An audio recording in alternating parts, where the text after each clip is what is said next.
Today, we are going to talk about the 3 pillars of due diligence and how to uncover risk and value creation opportunities to skyrocket your next acquisition and avoid chaos. I am Nate Ginsburg. If you find any of this interesting, get any insights, or just want to connect, feel free to add me on Instagram, Facebook, Twitter, LinkedIn, all the socials. And so I'll just preface this. There's a lot of information here that we're going to cover. We'll have to be going through some of it quite quickly. And the slides will be available for you to get at the end. And if you have any follow-up questions or want me to go into anything deeper, just hit me up after. But yeah, there's a lot of information I'm trying to jam pack in here for you. And, we'll cover it all, but won't be able to go in super depth to it all. And if you want more information, of course, can connect with me after. So, all right. So buying a business is both a huge opportunity and a huge risk for investors. If I could see the chat, I'd say, give me a hands up or anyway. So the problem is most buyers, they either miss risk of the business they're acquiring, or they miss out on opportunities for value creation, and their high hopes turn into chaos. And this is sort of to be expected. Buying a business and due diligence, there's a lot of challenges. So when it comes to due diligence, it's very time sensitive. Everyone's always in a rush. Sometimes the buyer doesn't have the niche business model expertise of the business that they're buying. They might not even know the right questions to ask. There could be bad communication with the seller. There could be dealing with, forged or lack of documents. There could be a lack of process, and seeing something as a cost versus investment is just like a challenge mindset when it comes to due diligence. And so with that in mind, there are 2 ways that we can approach due diligence. First is the amateur Alex. So the amateur Alex thinks that all due diligence is the same, doesn't appreciate nuance, thinks that because he has financing, he can do anything, doesn't get ahead of the DD process, just wants the cheapest option, sees due diligence as an expense, doesn't have a value creation plan, doesn't have a transition plan, very just short-term thinking. And I'd say opportunistic. It's opportunistic / overconfident. So hopefully none of you fall into this amateur Alex category. But if you do, that's okay. There is a better way. And the first step is awareness. So what is a better way? Meet the professional Peter. So Peter, while confident, is not overconfident, appreciates the nuance in the businesses, wants the best help and willing to pay for the best help for the best outcomes, gets in front of due diligence timelines, has a value creation plan, has a transition plan, strategic, long-term thinking, and I'd say optimistic, but also cautious. And the enemy here, what we're trying to fight against, like I said in the beginning, is chaos. Taking a business over, all of a sudden you have this big investment and this big mess on your hands. And that's what we're trying to avoid here. That's the enemy. We want to combat chaos within our acquisitions. And the way to do that, or the place to start that, is with good due diligence, which we will be diving into more. And so at Centurica, my company, our mission is to help investors realize the maximum potential for their investments and avoid the dreaded chaos. So first, quick about me. I've been an online entrepreneur since 2013. Man, I guess that's 10 years now. I sold my FBA business in 2017. Since then, I've made a few acquisitions, a few equity investments. I'm an advisor for a number of other businesses. I bought Centurica about a year ago, which is the leading provider of due diligence for online acquisitions, although we are getting into now offline. And I love M&A, very into mindfulness, personal development, growth. I've been doing yoga also for 10 years. I love Burning Man.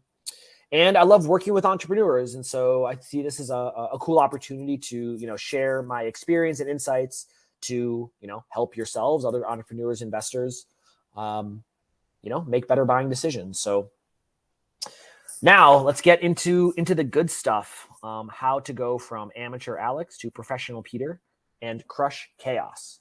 I'm just going to sync out real quick. Check the, whoops. Okay, so looks like we're good. All right. Share. So, oh, no, not this one. Slideshow. All right, so introducing the Centurica Due Diligence Power Model. So here we go. We got this nice power model broken up into the 3 pillars. We got financial, we got operational, we got commercial. You see the different buckets under each pillar. We'll be getting into all of those for the rest of the presentation. So let's start with financial. So really the goals of the financial is to verify, make sure the numbers are what they say they are, or they're supposed to be. And that's what we will jump into first. All right, so the first bucket under the financial is the P&L rebuild. And so when we're doing due diligence, this is like, a core scope. And, basically, our clients hire us, they get provided numbers by the seller. And it's important to them to check and verify the numbers so that they are what they say they are. Why is this important? Because if the seller says, oh, it's $1 million EBITDA business, and you run through and do your own numbers and, oh, maybe it's a $900K EBITDA business, that delta matters. It matters for the, your offer, the value of the business. And that's why it's important to get an independent third party to go through this for you. I mean, unless you're an accountant or have strong accountant abilities. But it's really, really important to rebuild the P&L and verify these numbers for yourself. And so a couple of notes on the P&L rebuild is you want to go to the source. And so what I mean by that is like, so our process is we, request access to all the platforms, anywhere that money is coming in or coming out is where we want to get access to directly. So complete data access, all the source data, rebuild the P&L versus, what the seller has. So we get all the bank statements, all the platform access, et cetera. And as well as, identifying add backs. So, add backs is an area that, what the seller claims might not be what you personally, want to claim or think is appropriate for add backs. And so that's where the P&L rebuild comes in. This is like, one of the most important, if not the most important piece of, should be every due diligence. So yeah, questions, put them in the chat. I'll check them later if you have them. Next, what do we got? So COGS. So COGS, cost of goods, most relevant for, physical product businesses, which Centurica, we work on a lot of e-commerce and physical product businesses. Other businesses could have, manufacturing also could have COGS. And so COGS is one of the areas that we most often see mistakes. And this is due to a number of reasons, and is also often these mistakes are not intentional. A lot of financials that we receive and review and rebuild, like the seller, any of the discrepancies or deltas, it's out of ignorance much more so than malice. And that's because the people running these businesses, they're not accountants. They don't know how to manage accountants. They're not bookkeeping experts. And so candidly, a lot of times the business is just doing it wrong. Cost of goods is one of the most common areas that we see people calculating things incorrectly, or our buyers just want to see a different treatment when it comes to cost of goods. So what's an example? So shipping rates have changed a lot over the last year, or, fluctuating a lot. And a lot of times what the seller presents or uses for, they calculate COGS by looking at the cheapest shipping rates of the last year, use that applied to their cost of goods, their product invoices, and the and like our sellers, on the other hand, they don't want to look at the lowest cost of goods, looking at the lowest invoices. They want to see, what a cost of goods look like with the most recent freight rates or an average of the 12 months in freight invoices. And so, that's an area where oftentimes there will be some discrepancies and can be material for the buyer. And so having the cost of goods rebuilt from not just having it rebuilt from the original sources, but this is an area that we really excel at because we're very experienced with calculating cost of goods and have supply chain experts on staff that understand this oftentimes a lot better than the sellers. And so that enables us to just do it correctly and represent the most accurate numbers for our clients, for our buyers, so they can make informed decisions. And there's a lot of things of where, cost of goods, other mistakes or common mistakes is, a lot of times the sellers they can use different import codes to pay less, lower tariffs.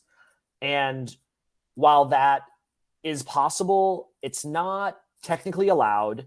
And so our buyers, a lot of times it's like, okay, well, you were kind of skirting around paying extra tariffs and we want to do everything by the book. So, we want to see what the cost of goods look like with the appropriate, standard tariffs applied. So yeah, basically, really important area. Very commonly, there are differences between what the seller has and on the rebuild. And so just an area you definitely want to be on top of if you're buying a physical products business. We see a lot of, mistakes or discrepancies in this area. Last but not least is quality of earnings. So this is kind of like the highest level of financial diligence or analysis. So the P&L rebuild is going to allow you to, verify profit numbers. Q of E, you're adding on also rebuilding the balance sheet. And that can be, really impactful for a number of reasons. I mean, one, if it's like an asset or a very, asset or cash heavy business, having that balance sheet enables you to see additional insight into like what you're going to be taking over in running this business and making sure that, is something you're prepared to and able to deal with, as well as opens up a whole bunch of different analysis around cash conversion cycles and a number of other things that like having the balance sheet enables you to run, a bunch of different accounting ratios and analysis that, again, for certain business models, again, especially like, I mean, it's very standard practice for like larger acquisitions, as well as, again, cash flow heavy, capital intensive type businesses, really, really important.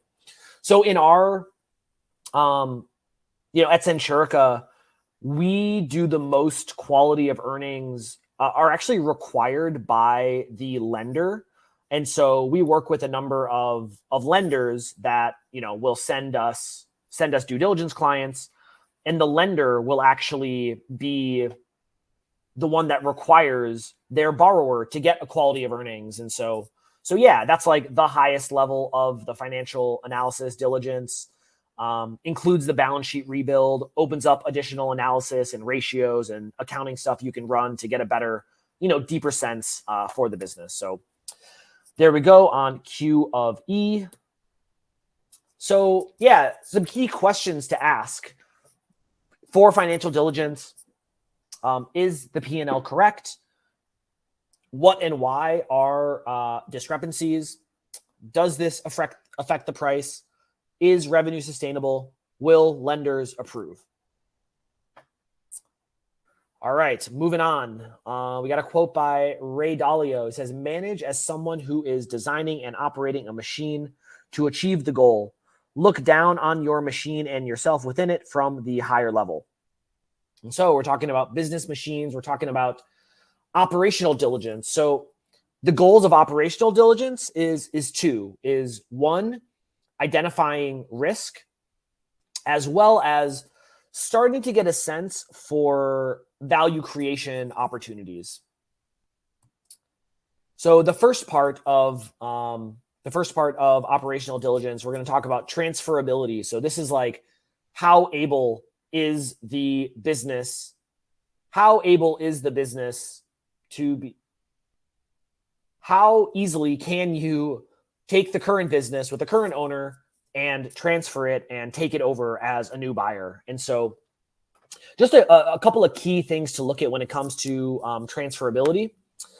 A big one is key person risk. And so this is, is the business reliant on any key people that are not going to be coming with the business?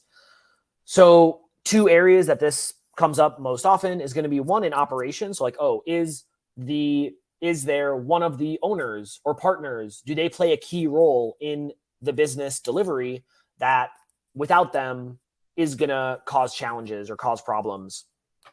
So that's one that, when I bought Centurica, I had to rebuild the delivery team because one of the former owners was like the main, project manager, account manager. And, and this was something that like, I was aware of this risk and also kind of zooming out when it comes to identifying risk, it's not about finding a business without any risk. Everything has risk. It's about understanding the risk and being comfortable with the risk that you are, being comfortable with the risk of the business. And so this was a risk that I was aware of and I was comfortable with. Also, like, was a project having to, resolve that key person risk. And so something to be aware of. Another one is like, if the business is built around a person's personal brand, that, could have an impact on the business after you take it over. And so, yeah, something to be, at the very least, just aware of. Another one is going to be like vendors and partners. And so are there special relationships with vendors or partners that the current owners have that might not be as transferable?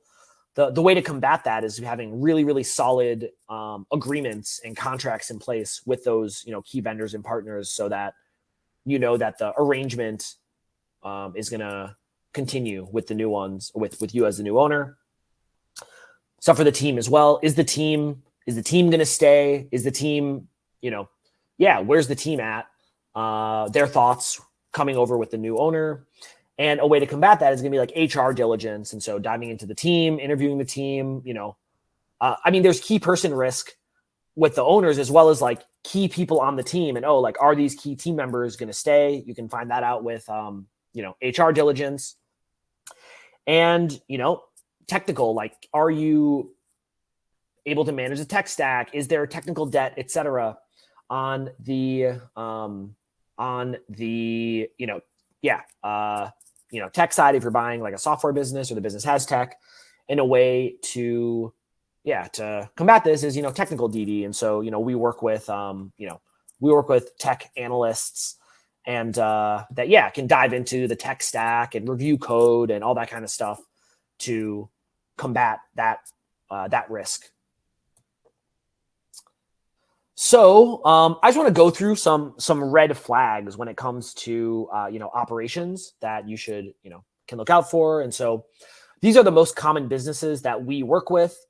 SaaS, content, e-com, and service businesses. So SaaS, some of the let me see how we're doing on time. You can read these yourself. You can get these slides. I'm not just going to read off each of them individually, but yeah, you can see that there are different, each business model has different business specific risks. Be aware of them, dive into each business model individually. There is nuance. Every business is not the same. And that's why it's good to have a diligence partner that understands the nuance of the business model. And that's why it's good not to just like hire an accountant firm, that like has never worked with this type of business. They're not going to like get it to the degree that working with a diligence partner that does have the niche expertise, that they can identify the red flags depending on the specific business model. So yeah, niche specific red flags. And then getting into some of the opportunities for value creation is going to be looking at cost savings. And so a couple of,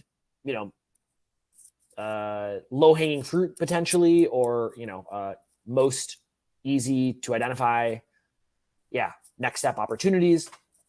So one is, cost of goods, cost of service. And so when you're looking at cost savings, you want to look at the biggest P&L line items first. So if it's a physical products business, cost of goods is probably your biggest expense. Service business, cost of service, probably your biggest expense. And so you want to dive into that. Could you negotiate? Okay, cost of goods. Could you sub out a lower cost logistics provider to save money on cost of goods? Could you negotiate better prices with the factory, save on cost of goods? Cost of service, looking at the team makeup, who's doing what?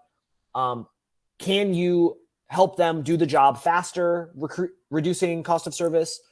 Could you, delegate and outsource some of the work to lower cost providers to save cost and cost of service? Stuff to think about. Similar to that on the HR side, the team in general. And so that's I'd say like a core strength of myself in my career of just like teams, remote teams, distributed teams. And so oftentimes like I can look at a business and we do, HR, we'll do like an HR diligence and we'll see like, oh wow, like, you're paying your staff costs for the whole team are, $250K. And we know that we could, sub out some of the staff for, lower cost outsourced, team, and immediately free up $50K, $100K that goes right to the bottom line, add the 3X multiple or 4X multiple. There's immediately identifying potentially multiple six figures of value creation just by, diving into the team and the HR. Then you've got process improvements and systems. So, can you speed up and automate any parts of the business? Can save you money, save you time. And a big one. And so I guess this isn't as much cost savings, but it's optimizing cash flow and just kind of getting more cash out of the business is, taking a look at your receivables and payables. Are there any areas where you can stretch out your receivables? Are there any areas where you can, get your payables faster to just improve your, cash and cash position? So the professional Peter, as a reminder, really looks at all these things. And so, as a business is a huge investment. And so you want to do it right. Don't skim, don't just 80-20 it. You really want to go into all these things. And so, the professional does. And believe you me, if you buy a business and don't go through these things and end up with chaos, you won't make that same mistake again. So let's get in front of that. So you don't need to learn lessons, which is what you're hopefully getting here. So, all right. Key question on the operational DD. If this was ours now, how could we make this work? Where are there skeletons in the closet, if any? And where can I create value immediately? All right. Last but not least, we're going on to commercial DD. So this is growth. So this is getting into the fun stuff. So first is going to be looking at the external landscape. So you have the business, then you have external is going to be stuff like market analysis. So looking at what is the total addressable market? What are key drivers in this market? Will it grow or change in the future? So this is really important, especially, lately with AI blowing up. And so you're looking at a business, how is AI going to affect this business or this business model in the future? Pretty important if you're making a significant investment to understand like the market dynamics and the external dynamics and how that is going to affect the business that you are buying. So external, you're looking at the whole market, and then you're also just looking at competitors. So like, who are the top competitors? What products or services or offers are they making? And what are your advantages or disadvantages, versus some of these competitors? And so this is important insight to look at when you are buying a business. You want to look at the whole market, look at competitors to give you the best insight to make an informed decision, and start seeing where opportunities seeing opportunities as well as risks. So then we've got so like internal commercial opportunities or analysis. So this is going to be stuff. So looking at the business, diving into the customers. So like, who are the customers, demographics, psychographics, LTV, lifetime value of the customers, as well as thinking, what can you do to improve LTV? How's churn if it's a service or any type of recurring business? How's churn? Can you improve it? NPS is Net Promoter Score. It's like a simple survey that can be run to kind of see how much the customers like the product, and that's like a really valuable metric for like long-term sustainability of a business. If it has a high NPS, that has a really, really good, tracks really, really well with like, growth and businesses like sustainability over time. And then, like taking a look at business plans. And so like often the sellers have a business plan and like ask them for it, get their information, like what is the business plan? Is it realistic? And can it be improved? So like diving in, taking a look at this stuff internally to analyze the business, to find, more like forward-looking opportunities as well as potential risks. And some of the fun stuff. So when it comes to growing businesses, there's 6 main growth levers, at least that we look at. And this is applicable to almost all businesses. And so one is conversion rate optimization, CRO. So the people that are currently going through the business and the process, whether it's online, e-commerce, service, in-person, whatever, like there are people that are coming in and buying. Can you tweak the system, tweak the process to increase the rate at which people convert? So number one, number two, so SEO, can you get more SEO traffic to the business? And this is again relevant: online, e-commerce, offline, service, whatever.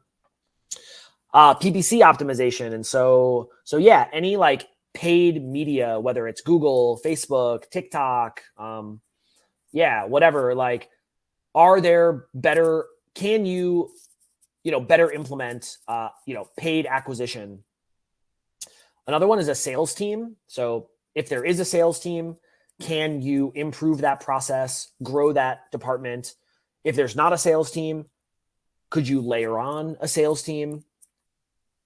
Joint ventures. I love joint ventures. What other companies have the audience that you want to be serving or do serve? And can you collaborate with them? And last but not least, and this is one that we see as a big opportunity for a lot of businesses, is email marketing. And so can you better leverage email marketing to grow the business? All right. So again, our good friend, Amateur Alex, Amateur Alex doesn't look at these things. Don't be Amateur Alex. Skip right to Professional Peter. Save yourself the time, headache, hassle, and chaos of overlooking these important areas. So some key questions when it comes to commercial diligence. So is this a red ocean, overly saturated, undifferentiated? What does this business look like in 5 years, in 1 year, in 5 years, in 10 years? And, how can I 2x the business? Do I have a clear plan or trajectory to 2x the business? So yeah, I think you all are aware of this. You're showing up here, but now is the greatest opportunity to build wealth through business acquisitions in the history of the world, whether it's availability of financing and new financing options, the whole baby boomer retiring wave that's coming or is happening. It's a big opportunity, but you got to do it the right way. And so with that in mind, can we help you crush your next acquisition, avoid chaos, take advantage of opportunities? If so, happy to help. Just real quick, our process, we, like we've gone through, we covered all these areas. We want to get direct access to verify claims on the P&L. We rebuild the financials from the source data, review the sales and marketing, growth channels, operations review, growth planning, transition. And this is what we've been doing. We've done a lot of this over the years. We're still doing a lot of this. And if any of this can be useful for you, happy to help. So yeah, there we go. This is me at Nate Ginsburg everywhere. And if you want the slides, centurica.com/bossup. You can get that. And I got a couple professional pictures as well as there's me in the desert at Burning Man and doing a handstand in the middle of New York City. So, all right, guys, hope you enjoyed. I'm going to hop over to check out the questions. Stop sharing. Okay. All right. So, Paul, do you have experience with DD for residential assisted living business or substance abuse rehabilitation business? So I don't think we've done DD specifically on that type of business. The thing is, though, the process is the same for the process and the way we look at any of these businesses is going to be the same. And our team does. So our lead accountant, our lead analyst, she comes from Deloitte as well as HSBC and was working at a Cargill M&A analysis. And so she has a ton of experience with a wide range of, offline business models. I'd have to check with her if she has experience specifically for that. But yeah, I don't know specifically. Current trends in COVID-related ad backs. Question from Jeff. So, a big thing that we're seeing, it's really like adjusting, revenue trends, although there's kind of less of that now because a lot of businesses got, the COVID bump in more, 2020, 2021. But, what we're seeing now, it's much more like e-commerce businesses that were like really, really escalating. And now they've kind of come back down and maybe they're back on an upswing, but it's lower than, there's more of a dip.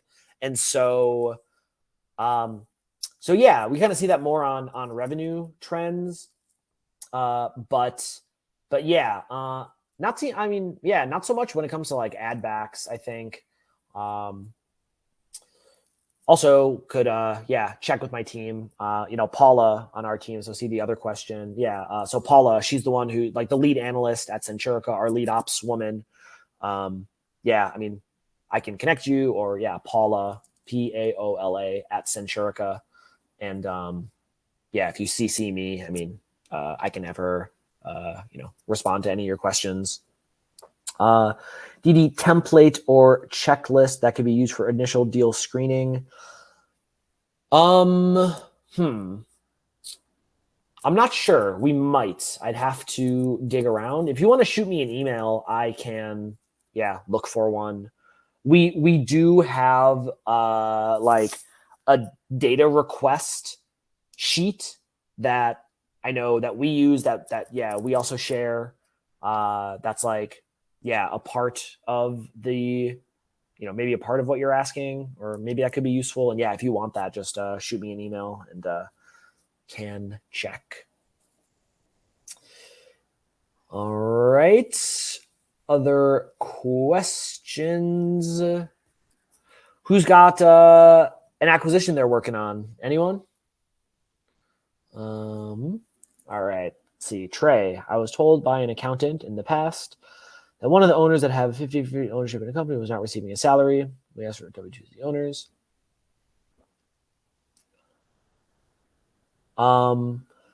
Cool. So yeah, the question around like, verifying the financials, yeah, and like the owner's salary of stuff like that. And so yeah, something like that would come up when, we'll rebuild the financials and, owner benefit, if that's kind of the metric that we're looking at, we can dive into that. And so like we would look, it's less about like seeing whatever on the W-2s, and it's more about, I guess that would come out as a, kind of combination of financial as well as like HR diligence. But, we would look at that and rebuild the numbers. And then, that would probably be like a question that you're going to want to bring up in your discussions with the seller to, to find that out. Like, hey, like, it looks like you weren't drawing a salary.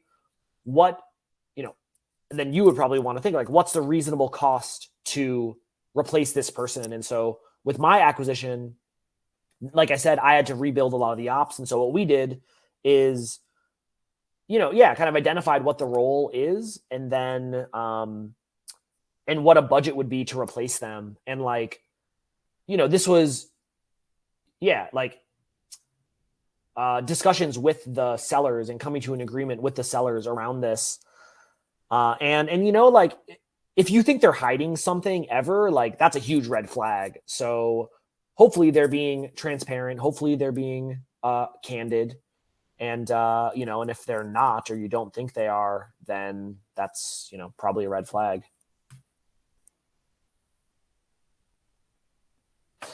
You are welcome. What else? Anyone got any cool deals they're working on? No, that's okay. Yeah. Very cool. What kind of joint venture, if you don't mind sharing? I think we got a couple more minutes here. Yeah. Well, what kind of business are anyone who's listening, like what kind of businesses are you in?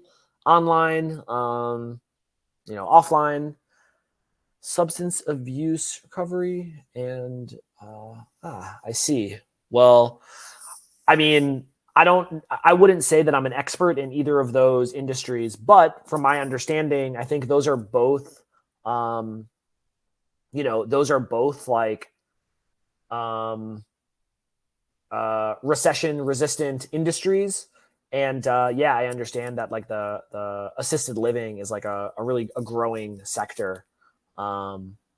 Yeah, totally. I mean, so like my career has all been like online businesses. Like I've owned and run and consulted e-commerce, service, SaaS, content websites. Like that's kind of been my, that's been my experience. But I'm super intrigued by like, I love the, boring business, models, because I know that, ripe for improvement. The baby boomers are retiring. Like, we'll see. I don't know. I mean, I love the idea of a portfolio of these, like, those types of businesses. So what do we got? Licensing situations. Not specifically. If you have any specific questions, I'm happy to have my team look into it. Yeah. Paul's question about licensing situations, substance abuse in Texas, assisted living, home care, durable medical equipment manufacturing. Very cool. Those, I think fall into the same bucket. I mean, I love the, like, the unsexy kind of businesses. I think they're super stable and likely a lot of opportunity to tweak and improve. Franchise space. Cool. I don't have much experience or advice for franchises. I know people that own a bunch of them, and I think it's a cool, I mean, I like it. That's cool. You have, a few outlets with the same chain. I mean, I don't know. At this point, I think like, success with an acquisition, it's like, doing the basics, blocking and tackling, you don't need to overcomplicate it. It's great. A franchise works, follow the playbook, get a good result. And like, that's a solid win. You don't need to we're not trying to VC innovate everything. And yeah, cool. Storage facilities, man. Love that. I have some friends that they've bought almost $500 million in storage facilities over the last 5-10 years. And yeah, they're expanding and crushing it. That's an awesome space. Are you interested in investigating the industry? Yeah, sure. We've got a ton of analysts that happy to investigate. If you're interested, yeah, shoot me an email and we can explore. All right, Trey, 64 million worth of POs coming into a firearm manufacturing company, currently looking to investors for our portion of the deal. Interesting. Well, Centurica has an audience of investors. Trey, if you're interested, I don't know, I'd be curious to take a look if you want to shoot over a deck or kind of a little more info. Cool. Tree care biz. I have a friend who bought one. I think he's bought maybe two now. Tree care businesses down in Florida. Yeah, I think those are, cool service businesses as well. All right. Questions, book a call. Trey, cool. All right. Matthew, own email marketing firm. Very cool. That is my world. That is my world as well. Looking to acquire something in service industry or what's QSR? But that's cool. So going from online to offline, it sounds like. Quick service restaurant. Yeah, I have some friends that own some of them as well. But yeah, that's cool. I think, I don't know, in my future, I'm good at the online stuff, but yeah, at some point, I think getting into some of these local business opportunities. Nunzio, thank you, man. Really appreciate the opportunity and bringing us all together. In 3 minutes, I will click stage so you can get your closing remarks. Paul, cool, sounds good. Pest control, high margin, no for a fact, awesome. Yeah, I'm super intrigued by all those, pest control, tree trimming, assisted living, substance abuse, yeah, those sound I understand there's a ton of them out there. And yeah, ripe for some good operators to come in.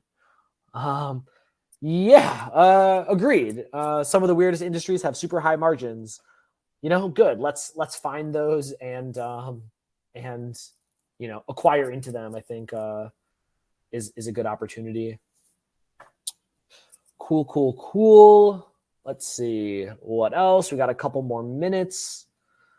Yeah, thanks, Paul. Appreciate the questions and sounds exciting with the stuff you're working on. And yeah, happy to help or connect or anything that could be useful. All right, we've got about 1 more minute. Anything else? All right. Well, in that case, thanks everyone for showing up. Hope you found this useful. You can, again, head over to centurica.com/bossup, download the slides. And happy to be a resource if I can. Thanks, Nunzio. I will turn it over to you by clicking stage. So here we go. I'm Nate at Centurica. All right, guys. Thanks very much. I will pop it over to Nunzio here for his recap and closing remarks. Thanks, guys. Good luck with everything.